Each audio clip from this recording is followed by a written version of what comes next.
தங்கம் அது வேல்யூ எவ்வளவோ அதேபோல் அந்த மகர ராசிக்காரங்க ஒவ்வொரு இதுக்கும் அவ்வளோ வேல்யூ கொடுக்கக்கூடியவர்களாக இருப்பார்கள். ஒவ்வொரு பொருளுக்கும் ஒவ்வொரு எல்லா உயிருக்கும் சரி பொருளுக்கும் சரி அவ்வளோ வேல்யூ கொடுக்கக்கூடியவங்களாக இருப்பாங்க. அதனால் இந்த கொங்கண சித்தர் என்னென்னா, இதை வந்து ஏன் நான் தங்கத்தோடு வச்சு சொன்னேன்னா, மகர ராசிக்காரர்களுக்கு வந்து ஒரு சாதா வேலை பார்க்குற ஒரு ஆளை கொடுத்தா கூட அவங்கள அற்புதமாக உருவாக்கி கொடுத்துருவாங்க. அவ்வளவு ஒரு வலிமையானவங்க. இவன் ஒன்றுக்குமே ஆகலைன்னு ஒருத்தனை தூக்கி போட்டிங்கன்னா அவனை வந்து சிறப்பாக்கக்கூடியவங்க. அந்த அளவுக்குள்ள பவர் வந்து இருக்கும். இவருடைய ஜீவசமாதி வழிபாடில் வந்து இந்த அகல் விளக்கு, இந்த இரும்பு விளக்கு மாதிரி இருக்கு இல்லையா, அந்த இரும்பு விளக்கெல்லாம் வச்சு இவருக்கு வந்து விளக்கேற்றுவது சிறப்பான ஒரு பலனை தரும்.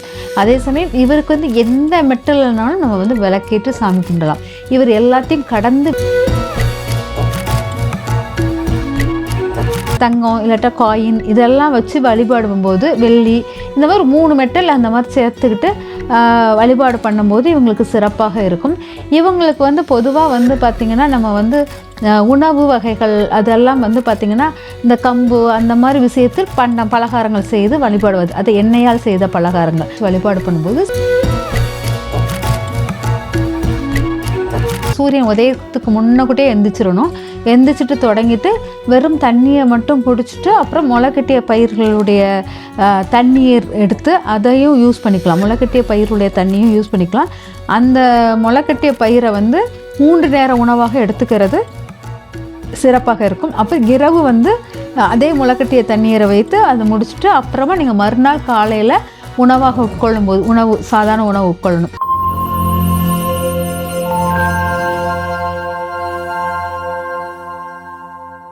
காஸ்மோ வியூ நேயர்கள் அனைவருக்கும் வணக்கம். இன்றைய நிகழ்ச்சியில 12 ராசிக்காரர்கள் எந்த சித்தரை வழிபடலாம், அவரை வழிபடும் போது நம்ம வாழ்க்கையில என்ன மாதிரியான மாற்றங்கள் நிகழும் அப்படிங்கிறத நம்ம கூட சொல்றதுக்காக ஆஸ்ட்ராலஜர் ஜெயந்தி ரவி அவர்கள் இணைந்திருக்காங்க. தொடர்ந்து நிறைய விஷயங்கள் பேசலாம் அதை பத்தி. வணக்கம் மேம். வணக்கம்மா, எப்படி இருக்கீங்க மேம்? நல்லா இருக்கம்மா. நம்ம இன்றைய நிகழ்ச்சியில வந்து மகர ராசிக்காரர்கள் இல்ல மகர ராசியில பிறந்த நட்சத்திரக்காரர்கள் எந்த சித்தரை வழிபாடு பண்ணணும், என்ன கிழமையில வழிபடணும், சோ அதனுடைய பூஜை முறைகள் என்னெல்லாம் இருக்கு அதை பத்தி சொல்லுங்க மேம்.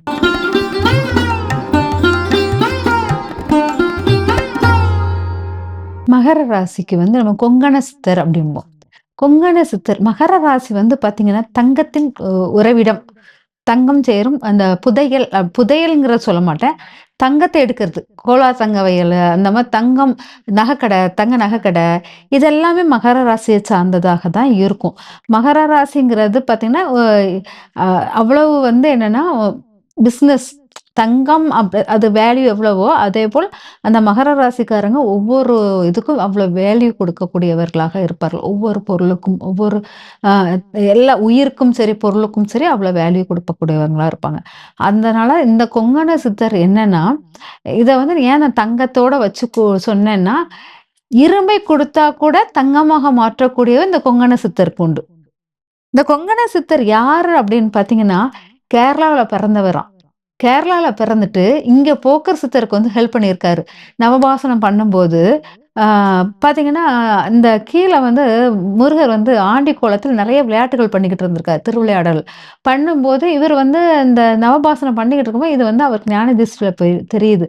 அப்போ வந்து அந்த கொங்கண சித்தர்கிட்ட போய் அவர் முருகர் வந்து ரொம்ப திருவிளையாடல் நிறைய விளையாட்டு பண்ணிக்கிட்டு இருக்காரு.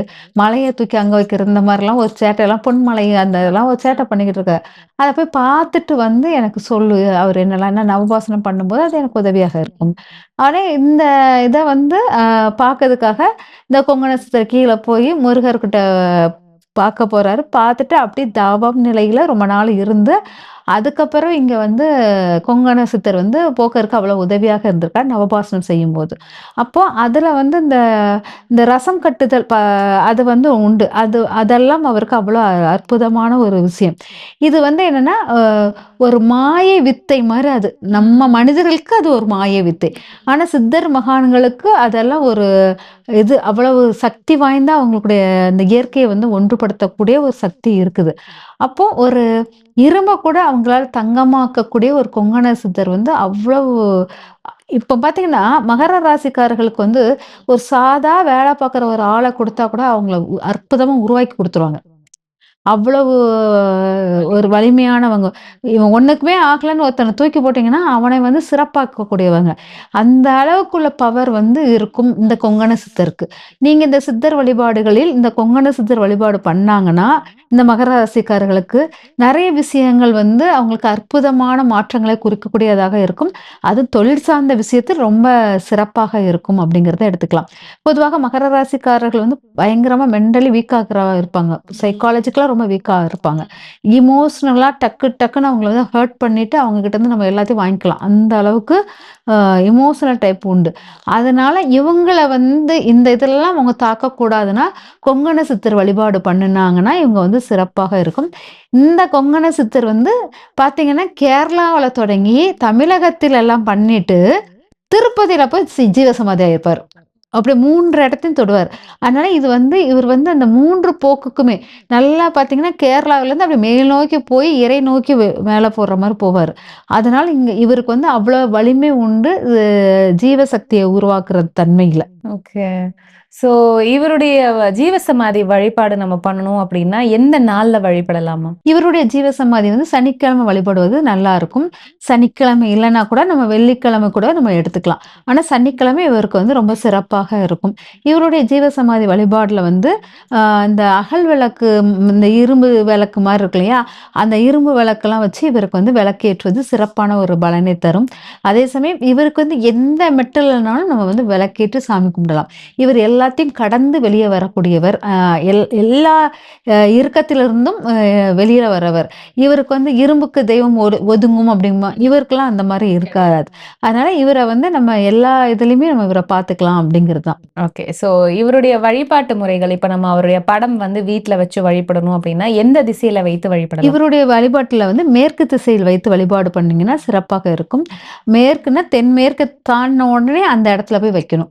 வச்சு நீங்க வழிபாடு பண்ணும்போது அது சிறப்பாக இருக்கும். நீல மலர் அப்படிம்போம் இல்லையா? அந்த நீல மலரை வைத்து வழிபாடு பண்ணுவது இவருக்கு ரொம்ப விசேஷமாக இருக்கும்.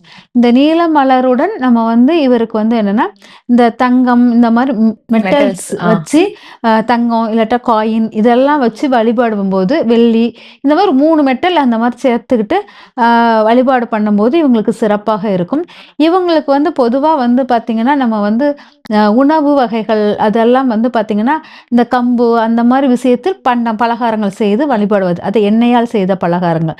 அத வச்சு வழிபாடு பண்ணும்போது சிறப்பாக இருக்கும். எள்ளால் செய்த பலகாரம், அந்த மாரி எண்ணெயில் போட்டு பொரித்தெடுத்த பலகாரத்த வச்சு வழிபாடு பண்ணும்போது சிறப்பான பலனை தரும். மேம் இப்போ வழிபாட்டு முறைகள்ல வந்து இந்த நவதானியங்களான பொருட்கள வந்து பொதுவா எண்ணெயில பொரிச்சு நம்ம வந்து அவருக்கு வந்து வைத்து வழிபடலாம் அப்படின்னு நீங்க சொன்னீங்க நெய்வேத்தியமா. ஸோ அன்றைய நாள் வந்து என்ன மாரியான விரத முறைகள கடைபிடிக்கணும்? காலையிலேருந்து நைட் வரைக்குமே விரத முறைகள் எடுக்கணும் அப்படிங்கிறது. பொதுவாக நீங்க வந்து அன்றைய முளைக்கட்டிய வக நவதானியங்கள் எடுப்பது. அதாவது கம்புனால் முளைக்கட்டியது. அந்த பயிர் வெளிய வர்ற மாரி இருக்கிறத வந்து உணவாக எடுக்கிறது சிறப்பாக இருக்கும். உங்களால அந்த ஃபுல்லா அவ்வளோ நேரம் இருக்க முடியலன்னா, முளைக்கட்டிய பயிர்களை எடுத்து அது உணவாக எடுத்துக்கொள்வது சிறப்பாக இருக்கும். அதேபோல காலையில தொடங்கி அதாவது சூரியன் உதயத்துக்கு முன்னக்கூட்டியே எந்திரிச்சிரணும். எந்திரிச்சுட்டு தொடங்கிட்டு வெறும் தண்ணிய மட்டும் குடிச்சுட்டு, அப்புறம் முளைக்கட்டிய பயிர்களுடைய தண்ணீர் எடுத்து அதையும் யூஸ் பண்ணிக்கலாம். முளைக்கட்டிய பயிருடைய தண்ணியும் யூஸ் பண்ணிக்கலாம். அந்த முளைக்கட்டிய பயிர வந்து 3 நேர உணவாக எடுத்துக்கிறது சிறப்பாக இருக்கும். அப்ப இரவு வந்து அதே முளைக்கட்டிய தண்ணீர வைத்து அத முடிச்சுட்டு, அப்புறமா நீங்க மறுநாள் காலையில உணவாக உட்கொள்ளும்போது சாதாரண உணவு உட்கொள்ளணும். ஆனா அன்றைய ஃபுல்லா வந்து இப்படிதான் ஃபுல்லா விரதங்கள் இருக்கணும். அவர இது வந்து என்னன்னா, இது அவ்ளோ கடுமையான விரதம் அப்படிங்கிறது ஏன்னா, இவருக்கு வந்து நம்ம உலகியல் வாழ்க்கையில் நம்ம ஆசைப்படக்கூடிய முக்கிய பொருளில் தங்கமும் ஒன்று. ம், ம். அதை கூட மாற்றக்கூடிய அற்புத சக்தி அவருக்கு உண்டு அப்படிங்கிறதுனால, நம்ம எவ்வளோ கடினமாக நம்ம மனதையும், உடலையும் இறுக்கி கொண்டு வர்றோமோ, அவ்வளத்துக்குள்ள அவர் வந்து நம்மளுக்குள்ள மாற்றத்தை குடுப்பார் அப்படிங்கிறது தான் முக்கியம். அதனால அந்த சனியுடைய தன்மைய நம்ம அழகா எடுத்துட்டு வரலாம். இந்த முளைக்கட்டியது ஏன் எடுக்கிறோம்னா, எப்பவுமே பயிர் வகைகள ஒரு 10 நாள் வந்து வெயிலின் வெளிச்சத்தில் இல்லாம நிழலில் வெளிச்சத்தில் வரும்போது முளை வரும்.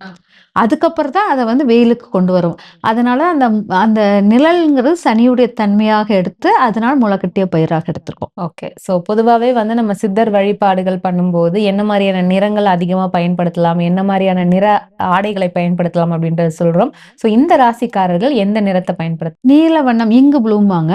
அந்த வண்ணத்தை நீங்க பயன்படுத்துனீங்கன்னா நல்லாருக்கும். ஓகே. ஸோ இன்றைய நிகழ்ச்சியில வந்து மகர ராசிக்காரர்கள் வழிபட வேண்டிய சித்தர் யாரு? எப்படி வந்து வீட்ல இருந்து விரத முறைகள் இருக்கணும்? எந்த திசையில படத்த வச்சு வழிபடணும்? அப்படின்றத பத்தி ரொம்ப தெளிவான விளக்கம் குடுத்தீங்க. நன்றிங்க. நன்றிம்மா.